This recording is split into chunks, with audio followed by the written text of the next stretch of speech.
Hey, big thanks to LongevityShopping.com for sponsoring this interview series. We're at the Newport Beach Investor Conference. We couldn't do it without LongevityShopping.com. If you have not checked out the website, definitely do that. I'm here with the founder right now, Brad Turner. Hey, Brad, big thanks for sponsoring us and bringing us out here today. Oh, we're so excited, Adam, and I'm so glad you're here doing a great job as usual, man. We have a great lineup of people that you're interviewing, and it's just a really great event as always.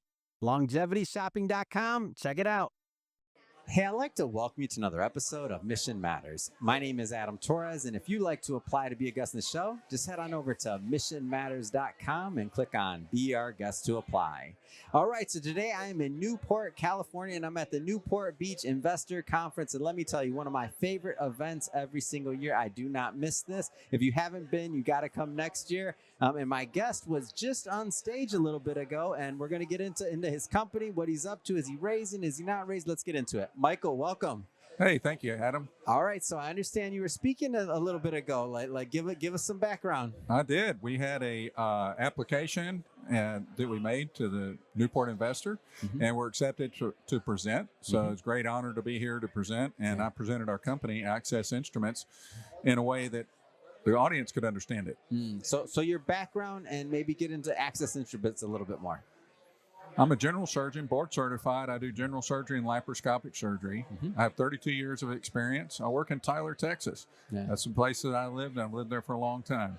Where's Tyler at? You guys show me. Give me some geography lesson here. Real close. Tyler is just outside of Dallas, Texas. We're an hour and a half away, and if you know where Shreveport is, it's an hour and a half the other direction. So we have a wonderful place to live and serve people. Yeah. So Axcess Instruments, you're a founder of the company? Or? I'm a founder of the company and president. Yeah. How'd you come up with the idea? Where'd that stem? We started in single site surgery, which has kind of decreased in popularity, but we learned some things there, and we built a new device that takes the advantages of single site surgery and realigns the equipment in a more efficient and effective way.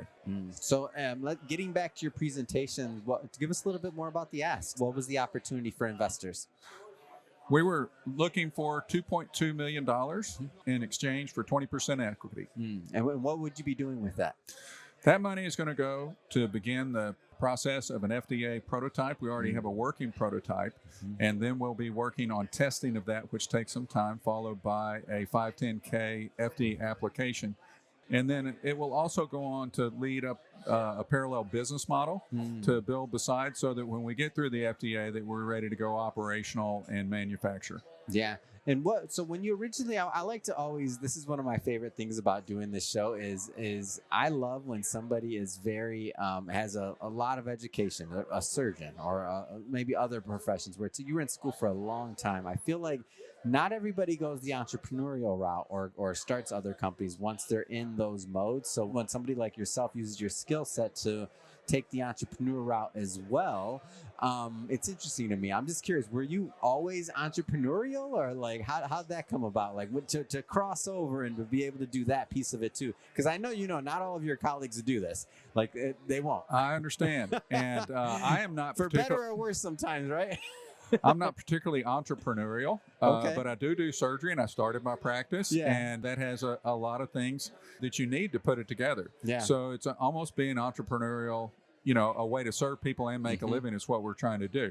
But this really resulted from a pretty much silent challenge match in a gastrointestinal magazine, and they were trying to introduce something called Notes surgery, and it's natural orifice surgery that is transluminal, and they actually cut an opening in your stomach after putting down a laparoscope and doing things through natural orifices. Wow. And I said, they're trying to do that for less pain, better, get well faster, healing. And I said, I looked at our stuff that we were doing, and we hadn't done anything to respond to it. We just kept on doing it the way we were doing it. And so it was one of those like we've always done it this way moments. Yeah. Maybe. Well, no, we had this going on, and I said, well, we need to make that challenge, match that challenge. So we started working on how can we put everything in through one incision. Yeah. And so we developed a port for that, and the first port was Access Port 1, which we used in an animal model, and those surgeries were popular, but they were actually 5 times harder to do for the surgeon. So it never hit really mainstream, but it had some real advocates in it. But while we did that, we really learned a lot about a geometry, about what you can do with a port. And we put a boot tip on the port because it actually anchors it better in the abdominal wall. And after the single site surgery, we put equipment in there. So we call it a garage of tools. And there's a boot tip that extends radially from a conical port. And it holds a camera. It holds LED lighting. It has insufflation. It has a proprietary irrigation device. That you got a whole camera crew in there, man. I got a whole camera crew. It really is. That's awesome. And, I can visualize it. You got everybody in there. And the proprietary jet wash is like having somebody wash your window inside the abdomen. Wow. Where with standard laparoscopic surgery, we basically have to you take it out to clean it, and then it might fog up. We talked about some of the things that happen with the laparoscope. Yeah. Laparoscopic surgery is fantastic. This is just a better way to do it, in my opinion. So you can have somebody washing your window. You can have somebody driving your camera that is doing things in a natural way. And that improves our staff responses. And it just makes a more enjoyable experience. I can tell you, any laparoscopic surgeon would say the number one thing is I'd like to get rid of fogging. Oh, wow. So that's a thing. Fogging is a big deal. For the most part, reusable scopes, and they have a life expectancy, and we need to use them for their full life expectancy. We do a single-use peel pack, and we have it worked out in an economic way where you get a new lens, a new camera, and our lens is actually hydrophobic to where it doesn't collect water on it. And we also know that it has low coefficient level, and we can rinse it. And so everything stays in there, and we accomplish the same purpose without taking the camera out, which takes about 3 minutes to take out, clean, put back, and then you have to regain your intellectual and mental space about what you're looking at, because when you're with the access port, you're not changing your picture.